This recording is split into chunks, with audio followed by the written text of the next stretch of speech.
ศ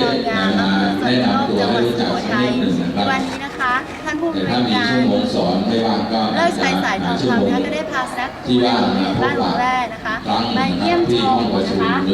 อาเซียนศึกษาโรงเรียนอนุบาลทุ่งเสลี่ยมบ้านหนองแร่ค่ะท่านผู้บริการบ้านหนองแร่ได้ค่ะคุณครูพวกท่านเลยนะครับมีส่วนร่วมในการที่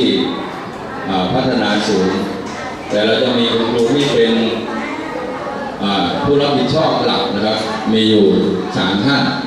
นะครับเดี๋ยวก็คงจะได้แนะนำให้รู้จักนะครับ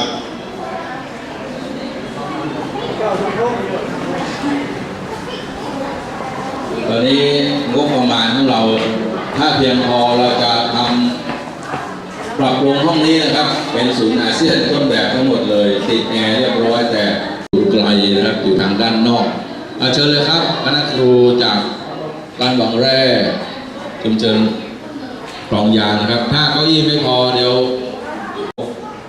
สัปดาห์ละ1 ชั่วโมงนะครับรูปแบบการจัดการเรียนรู้เกี่ยวกับประชาคมอาเซียนและเป็น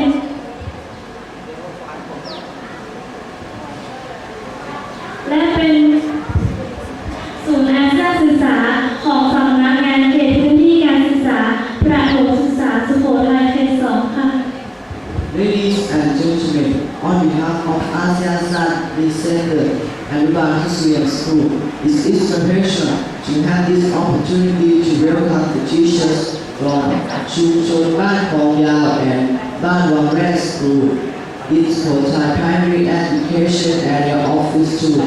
We are glad that you visit us and want to know our activities about ASEAN knowledge in school. I hope you will have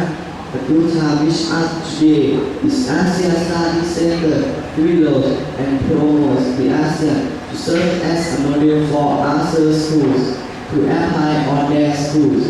Ladies and gentlemen, in order that you have an overview of our center, we would like